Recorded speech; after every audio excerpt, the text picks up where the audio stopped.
اول ما اقول لك عوده من التوقف الدولي، اول ما اقول لك انك هتلاعب فريق كبير زي الاتحاد السكندري، فطبيعي يجي في دماغك على طول تعثر، مباراه مش افضل حاجه، مباراه مش احسن حاجه، مباراه تتمنى لو انك ما تشوفهاش كمشجع اهلاوي.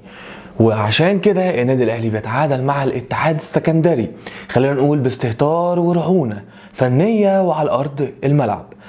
خلينا نقول ان اولا في اخطاء تحكيميه اثرت على سير المباراه او على نتيجه المباراه، اخطاء تحكيميه لصالح النادي الاهلي وضد النادي الاهلي. ازاي لصالح النادي الاهلي؟ او واحد يقول لي انت بتقول ايه اللي لصالح النادي الاهلي؟ اقول لك الاتحاد السكندري ليه ضربه جزاء في بدايه المباراه واضحه وصريحه، مش محتاجه تلت التلاته كام ولا محتاجه حتى رجوع للفار. الغريب بقى ان الفار ما استدعاش الحكم، الغريب بقى ان الفار ما قالش اي حاجه للحكم، ولا الحكم راح شافها في الفار ولا اي حاجه ومرت مرور الكرام، ولا حتى كان في اعتراض من لاعبي الاتحاد السكندري. وده كان امر غريب جدا بالنسبه لي، ان ازاي ضربه جزاء زي دي ما يتمش احتسابها. نيجي بعدين ازاي بقى ضد النادي الاهلي، هقول لك ان في ضربه جزاء للنادي الاهلي.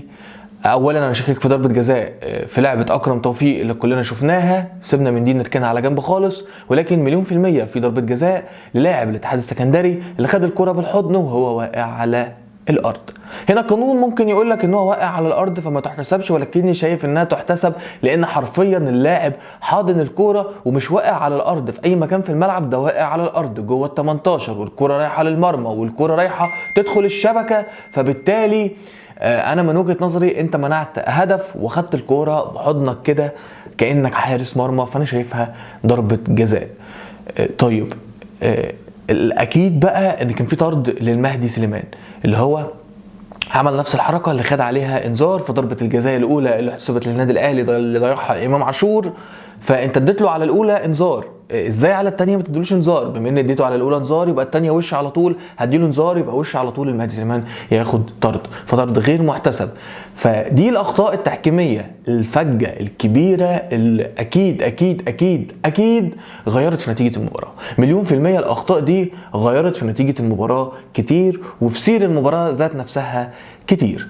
فخلينا نتكلم عن مباراه النهارده. اولا انت راجع من توقف دولي، فدي بتكون من ارخم المباريات، ولما تكون راجع قدام خصم عنيد، خصم جماهيري او ليه جمهور او ليه باع زي الاتحاد السكندري، فبالتالي هي مباراه ما كانتش سهله اطلاقا. وشايف ان كولر واللعيبه ما استعدوش ليها بالشكل الكافي، وان في عناصر محتاجه تاخد وقت اكتر من كده، محتاجين نشوف رضا سليم اكتر، محتاجين نشوف المهاجم الجديد اللي نزل في نهايه المباراه اكتر، محتاجين ندخل اكتر من عنصر شباب في الفرقه، لان الفرقه ناقصها عناصر كتير من وجهه نظري، والثبات على التشكيل مش افضل حاجه، واللاعب اللي هيضمن مكانه مش هيديلك في ارض الملعب.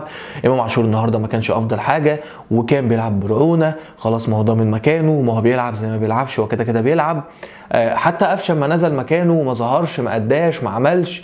عمرو السولية هو كان افضل لاعب في خط الوسط، كوكا كذلك بيقدم مستوى يعني جيد، اكرم توفيق يعني كعادته الفتره الاخيره بيقدم مباريات من اسوأ مبارياته. ولكن خليني اقول ان غلطه الهدف، يعني كوكا انت عملت الجامب ده بدري ليه؟ او عملته ازاي؟ او الكرة عدت منك ازاي؟ طب الكرة عدت منك، طب فين الدفاع مش واقف ومتمركز مع اللاعب ازاي؟ فهدف الاتحاد السكندري هدف كارثي في تمركز الدفاع، وفي اولا الجامب بتاع كوكا، وفي قراره ان هو ياخد الجامب في توقيت غلط وبشكل خاطئ. فيعتبر دي الكرة الوحيدة تقريبا للاتحاد السكندري في مباراة النهاردة وتسجل منها هدف.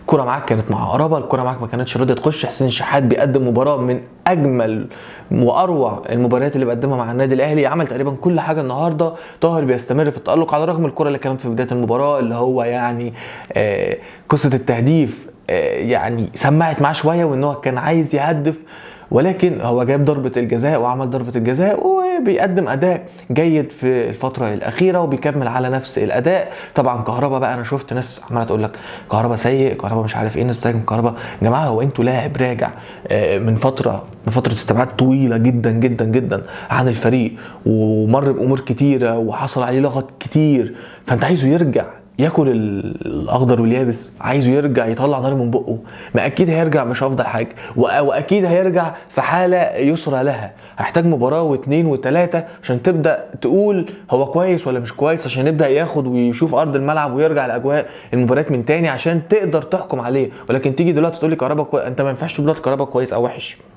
وده مش دفاعا عن كهربا اطلاقا، ده المنطق والعقل بيقول كده. اكيد طبعا اسامه ابو علي افضل كتير، اكيد النادي الاهلي النهارده فقد 50% من قوته الهجوميه. كمان يحيى عطيه الله النهارده يعني ما كانش يحيى عطيه الله بتاع المباريات اللي فاتت، فالحاله الفنيه للفريق النهارده ما كانتش افضل حاجه. والفريق النهارده انا شايف ان هو كان نازل المباراه هيكسب، يعني فرقه النادي الاهلي النهارده كانت نازله المباراه في دماغها انها هتكسب، وان المباراه سهله، وان الثلاث نقط مضمونين، فعشان كده بيتكووا بنار الدقائق الاخيره، والاتحاد السكندري بيسجل هدف في الدقيقه 87 عشان يعاقبنا على الفرص المهدره، على ضربه الجزاء المهدره، على الاستهتار وعلى الرعونه.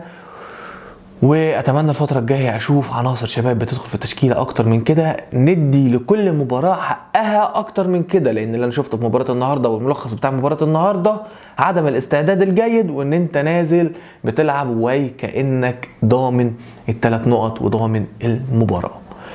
حلقتنا خلصت، لينا كلام تاني، اكيد لينا كلام تاني، اشوفكم على خير، سلام.